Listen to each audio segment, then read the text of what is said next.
So a green light means go. What happens when someone doesn't? A few things can happen. People can get upset. People might honk their horns. They might yell, "Hey, Yahoo, go! Green light." Why? Because we have a motivation, a drive, no pun intended, unless you want it to be intended, to go and get somewhere. We have a goal that we are trying to achieve, and the car in front of us, who isn't going, is obstructing us from achieving that goal. We have purpose. Now, whether or not that person is actually blocking our goal could be rational, could be irrational, but it doesn't matter. There is a harm being committed, there is an issue at hand. And so we are motivated to then act and engage in a certain behavior that we think might better help achieve our goal. As we get into this first kind of lecture on the IRAC method, we're going to really focus on that issue and how we establish that an issue exists, not just for ourselves, but for the audience that we are trying to persuade, to convince them, perhaps, to go forward instead of staying at the light that has now turned green. How do we motivate them? So, to start, we're going to deal with the idea of the foundation of an argument. It doesn't, right? We see the pretty cool stuff. We see the house that is finished. But when we really think about what makes an argument work, it starts at the foundation, which again is really that issue, but also the core components of how an argument works and why it is supported. A house that is super beautiful could easily be blown over, but if the foundation is there, not only might you motivate someone to act, you might actually change their mind to the point that if someone is arguing against them, they have the foundation with which to argue back and not have their mind just sway back and forth depending on what most recent video they've seen online. That's our goal, is to have a foundation of an argument that we can pass on so that the other people that we're persuading can be not persuaded back, right? So it's a permanent change, or at least a long-term change, right? So when we're talking about setting up an argument, we're going to talk about three things. We're going to talk about definitions and frameworks, right? Because that's, you'll see, I'm not going to explain it in the preview. We're going to go do a full overview of the IRAC methodology just to make sure that that's on the table. And then we're going to specifically talk about the issue, or I'll sometimes call it a need component, that first component that really sets everything up. So, the first and most important thing is the definitions and the framework. Those are very debatey terms. So let's break down a little bit what I mean by that. It's important that we use common language. I need to be speaking the same language that you are speaking, right? I need to be using the same words, or at least words that you understand, as opposed to trying to speak in some elegant language, right? That right over your head. There's also a component to this of where I want to make sure you understand my argument and that we can have a dialogue. If I'm saying we are trying to help the children, that sounds great, but what does that mean? How does that function rhetorically? Theoretically, I could use intentionally ambiguous language that isn't clear, in hopes of unifying a larger group and coming together. But then when that group starts to be questioned or challenged or engages in discourse or debate, they realize they might not have a full understanding of what I mean by that.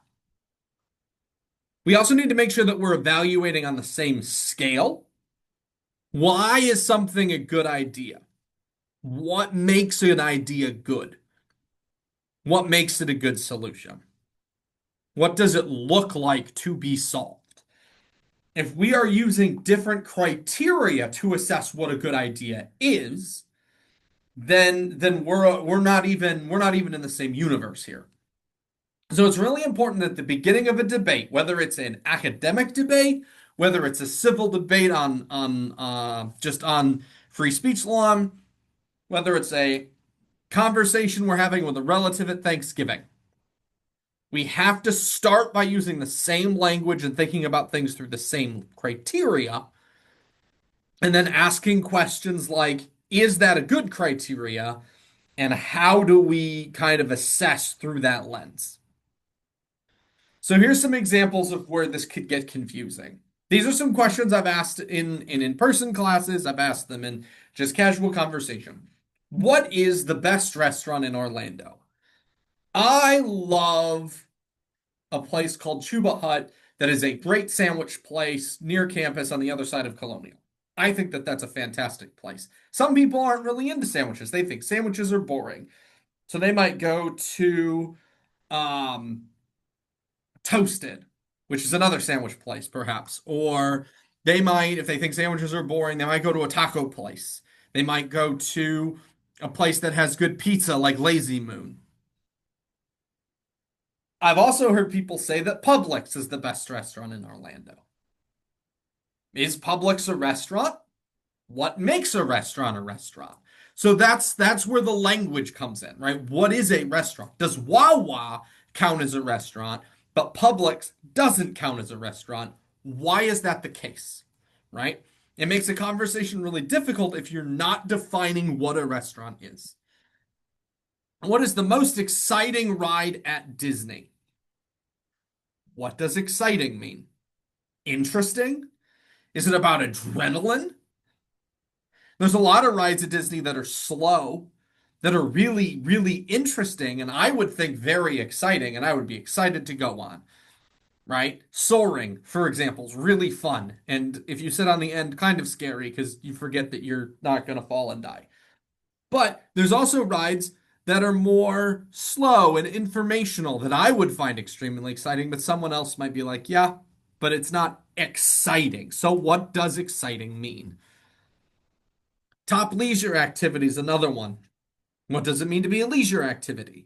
Some people might say running is a leisure activity. I find running awful. I do it, but it's awful. It's painful. It's work. It's not leisure, right? I've heard other people say going to the gym is their favorite leisure activity. Again, sure, I might find weightlifting kind of refreshing, but someone else might not. Someone might find going out with friends and hanging out relaxing. As an introvert, I do not. So defining what a leisure activity is it something that relaxes you? Is it something that is non-active? And how do we make these decisions? So having that same language allows us to engage in the debate, in the discourse more efficiently, and avoids confusion. In order to come to an agreement, we have to have a shared language.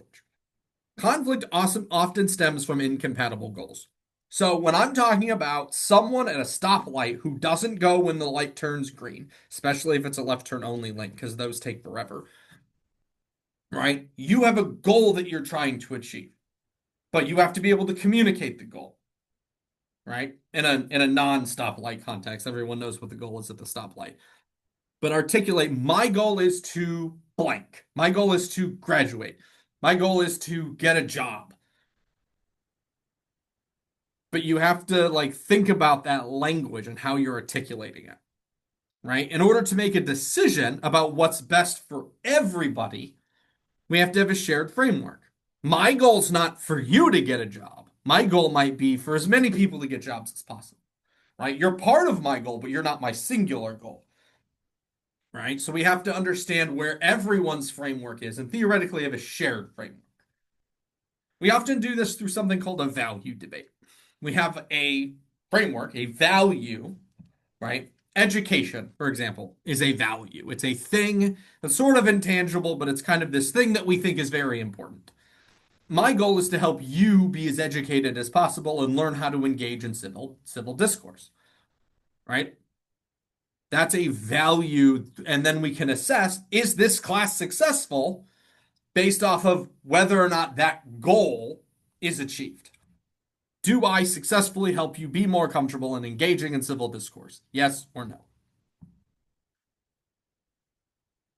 So when we use IRAC, this is sort of the legal framework. I know it's small, but this is sort of the legal description of it if you want to pause and take a closer look. I just Googled it.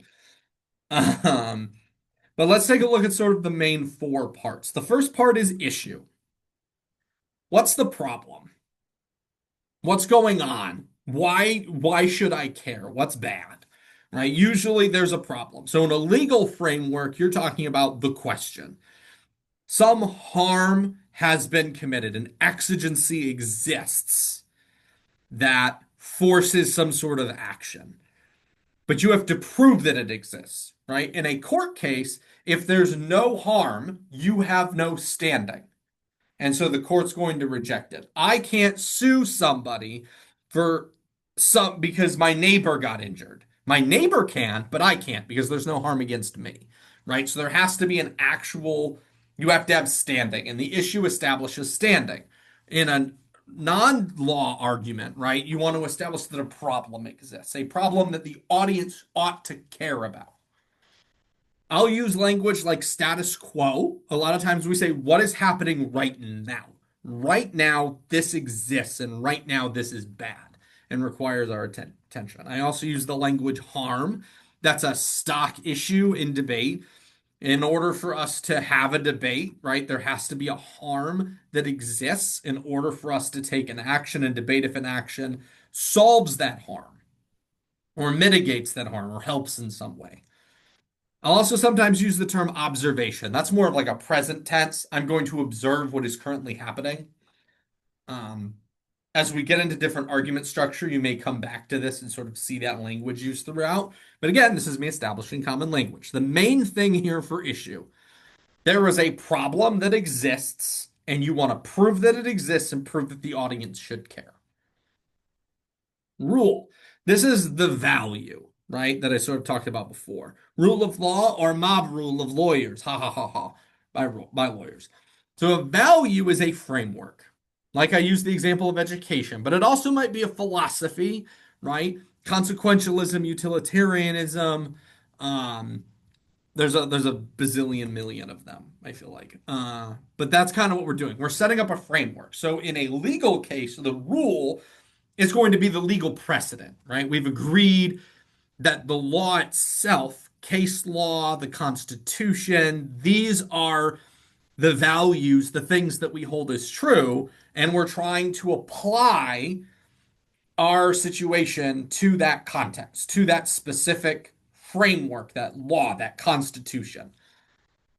In an argument, there isn't necessarily a singular document like the Constitution that sort of lays out how things ought to be. So we sometimes have to debate that a little bit, or at least come to that decision together, right? I like them calling it a decision criteria. How do we decide what is best? So if we're going to say the best restaurant in Orlando, say we've decided that there's a certain criteria of what a restaurant is. Now we have to decide what it means to be the best. Is the food? Is it the atmosphere? Right? There's a lot of different things that could make something the best. Is it the price? If it was just the price, Taco Bell wins. Yum, cheap. Also, Taco Bell wins just because. So, what are we using to decide? We have to make that decision. Otherwise, we're just going to spend the whole time debating back and forth we're going to talk on different levels. You're talking about how delicious certain food is, and I'm talking about how cheap it is. How do those arguments interact? They can, right? Because then you can start talking about value for price. But we have to agree that value for price is the criteria. Now we're going to talk about analysis. This is where we take the issue and apply it to the rule. Okay? There's a couple different parts of this that happen. The first part, most important part, is you're asking yourself, does my proposal mitigate or help the issue? Right? So there's a whole step here of like, I'm making a proposal. right? What is the lawsuit? And then we start assessing if that's justified through the rule, through the analysis. In our case, we're probably making a proposal. We're saying that all schools should be fully virtual. Crazy idea. But you then say, here's the problem. Going to UCF and being there physically is hard, and here are the problems with that. Here is our proposal. Here is our rule, right? What is the goal of UCF? The goal of UCF is education, right? You might use the mission statement, you might use kind of the golden rule. There's a lot of different things you could use to set up a rule here. Then you're going to walk through, here is how going fully virtual upholds this rule and mitigates the harms we're talking about. Okay? So that's two parts. Helps with the issue, upholds the rule. Theoretically, they would go side by side. You're going to use argument, you're going to use logic, you're going to use persuasion, you're going to connect these dots for us so that we can see how this all works. Conclusion can be a call to action or an evaluation. Oftentimes in legal cases, this is where they come to a conclusion. For us, what we're looking for is we're looking for the impacts. So because this upholds the rule, here is the advantage. Here is the benefit, right? Because everything is online, you're going to see better education, and the long-term consequence is a better educated society. Sounds pretty good. So let's focus a little more in depth on need. I think that's really where it starts. Persuasion starts at convincing someone to listen. Not changing their mind, not changing their behavior, but convincing them that they ought to listen to what you have to say. If they're not going to listen to you, there's no point. You're totally just talking to the wall. Advocacy, similarly, is convincing someone they should care. So as we approach this debate thingy that you're trying to learn a little bit about, right? What you're going to want to do is the first step is convince someone that they should care, that they should want to act. Then you're going to worry about telling them why. Then you're going to worry about telling them what they should do specifically.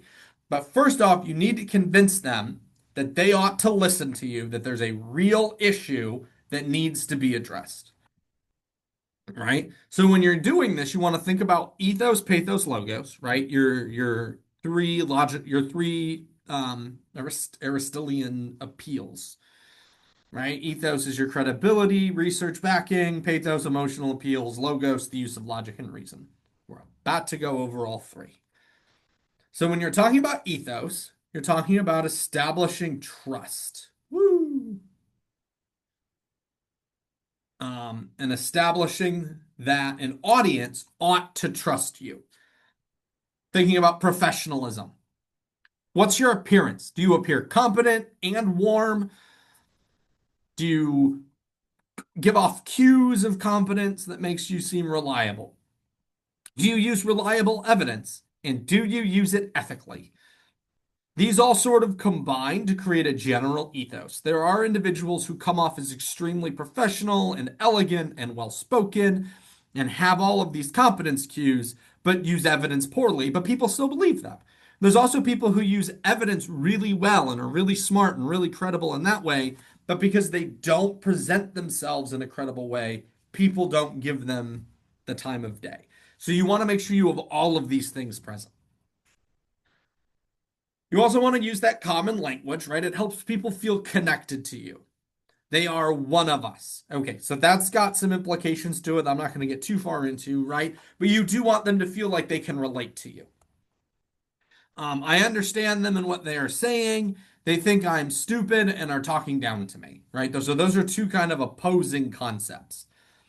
I think they understand me. I think they believe me. Positive. They think I'm stupid and are talking down to me, not connected at all.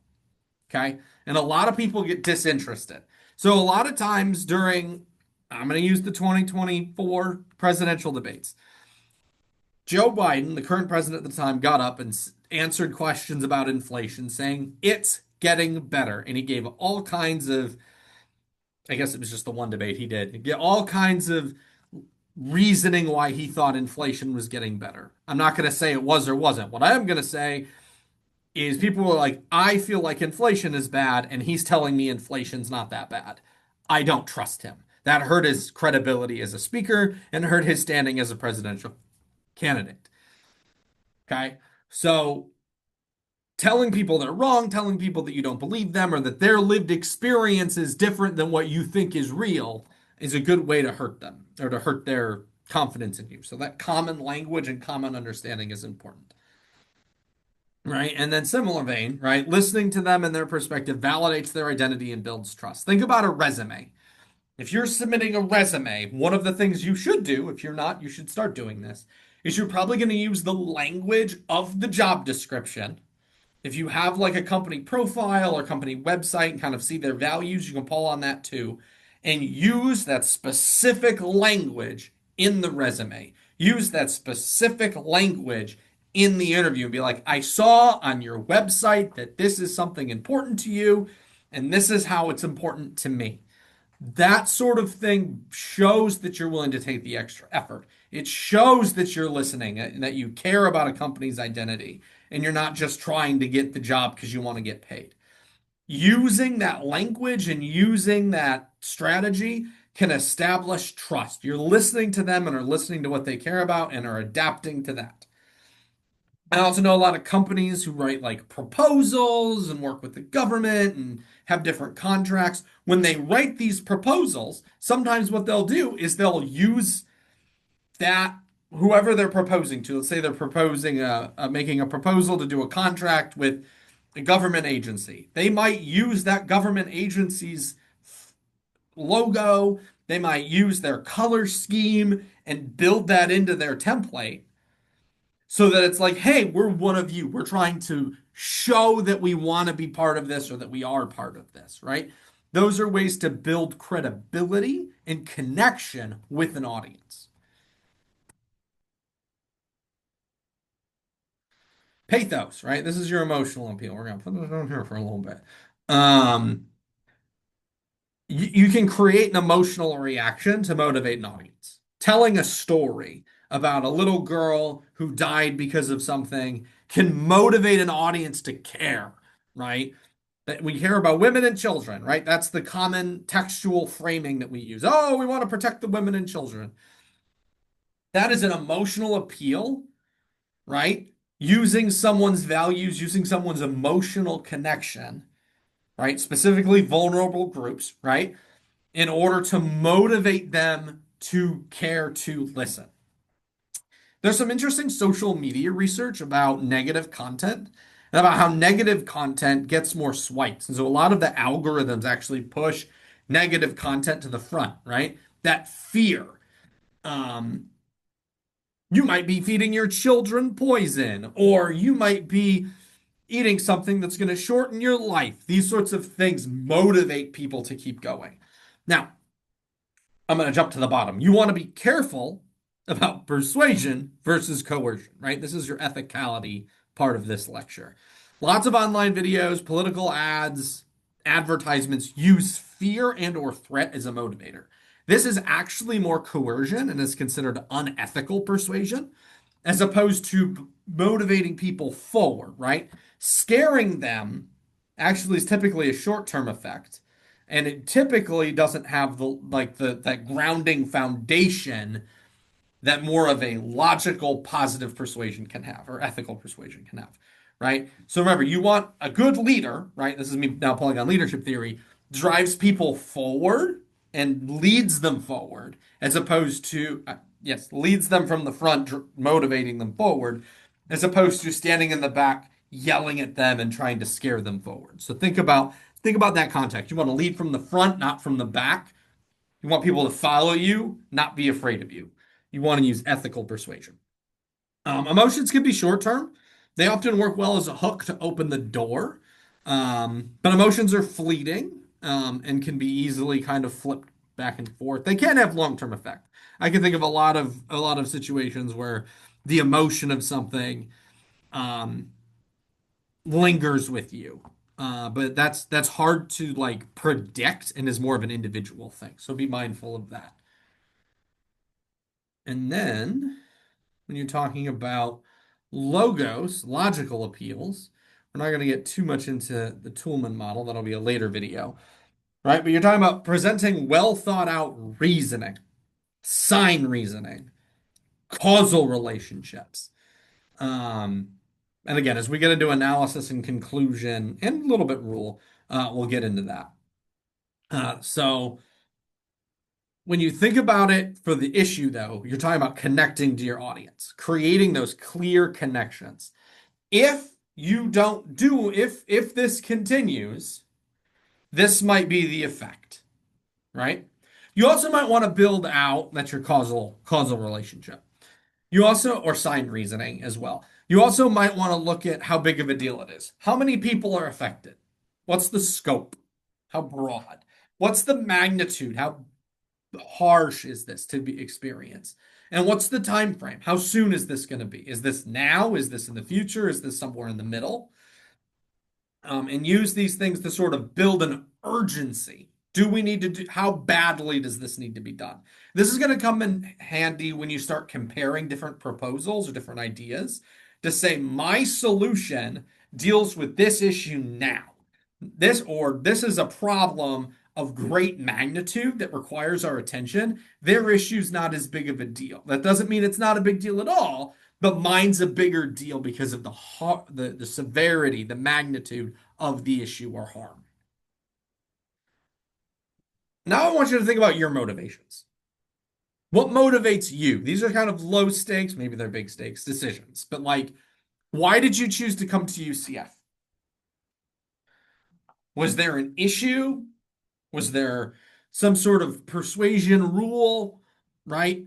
What motivated you to choose UCF over any other school? Why did you choose to live where you do? For some people, it's a matter of do I live at home if you're local, or do I live in an apartment and or dorm? Do I move out of the dorm into an apartment my sophomore year? Is a question a lot of people face. There's different elements that might motivate you to do this, different factors at play. And when you make these arguments, the first thing you think of is there an issue? I recently moved, as I'm recording this video. I recently moved. Why did I choose to move? There were issues, there were problems.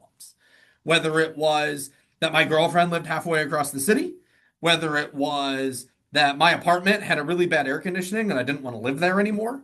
There were issues, there was reasons to consider moving even before I thought about where I wanted to go.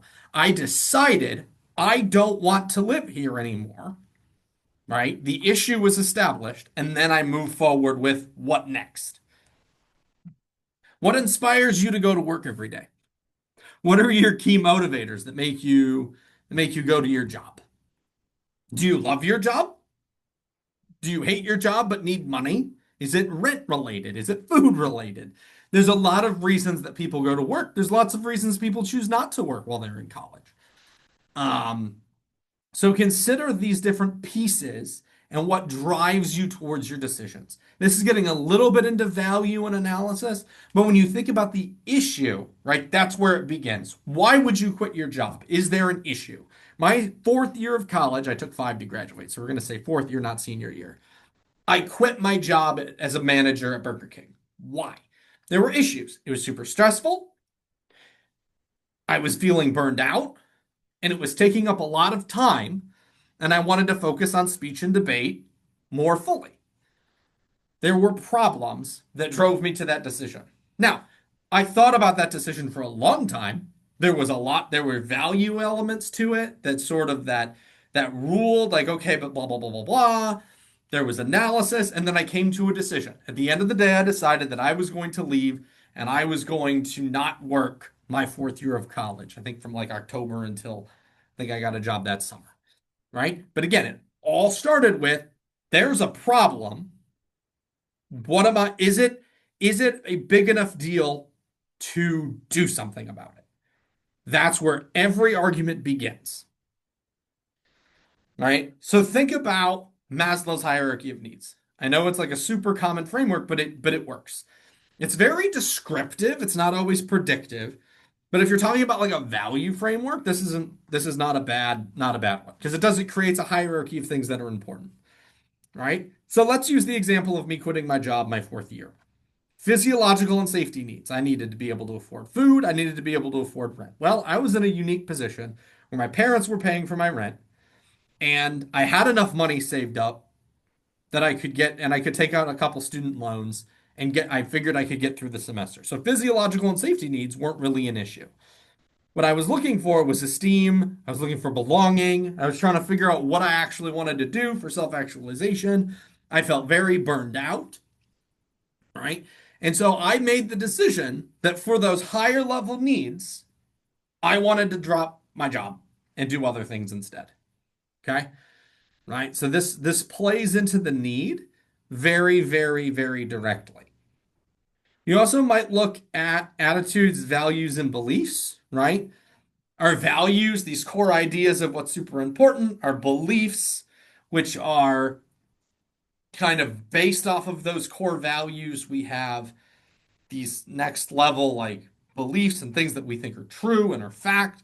And then we have attitudes, right? This is our way of thinking or feeling and like attitudes towards something, right? So the way I'll sometimes describe it is you have like a core philosophical value, why the world exists, right?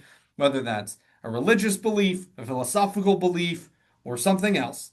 That then creates, or I'm sorry, values, core values, and then that creates beliefs, right? Because of a Christian belief system or an Islamic belief system or a Jewish belief system, you then have certain, I keep calling it belief systems, but you see where it's connecting, right? So you have these core values, this core idea that creates these belief systems that then result in certain attitudes, right? Whether it's voting tendencies, whether it's attitudes towards certain behaviors or certain ideas, you then have opinions and ideas about these things based off of your belief system that comes from this core value set. And so as we think about issues, we also have to think about where are these attitudes coming from. So important notes as we wrap up. We often consider what will benefit us. Humans are generally selfish. So as you create an argument about why they should care about something, you should think about how it affects the individual that you're speaking to. When we get into the rule element, we're going to talk a little bit too about like what their role is and why someone else should feel responsible, right? Especially talking about like role of government philosophies. But think about how it affects them and why they should care about them. Establishing an issue is hard for if an audience doesn't see or relate to it.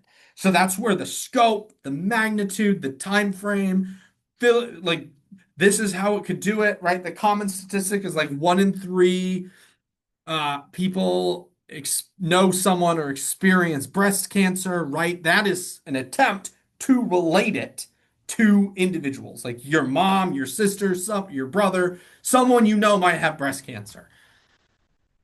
And then you provide them reasons they should care. So that again, you know somebody, not just reasons that it's important, right? Stat dumping doesn't help without context. Data only works in context.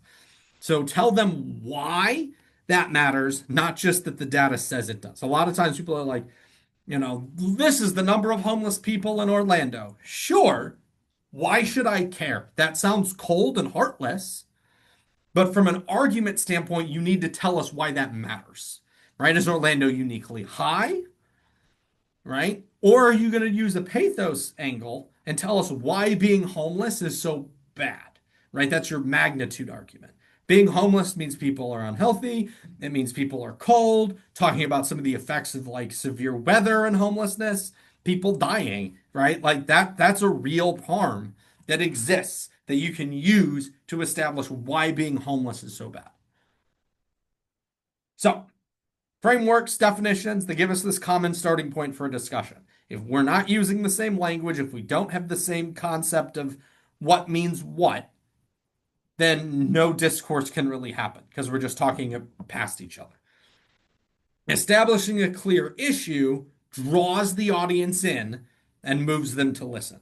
So when you approach this issue summary, you're not talking about a solution.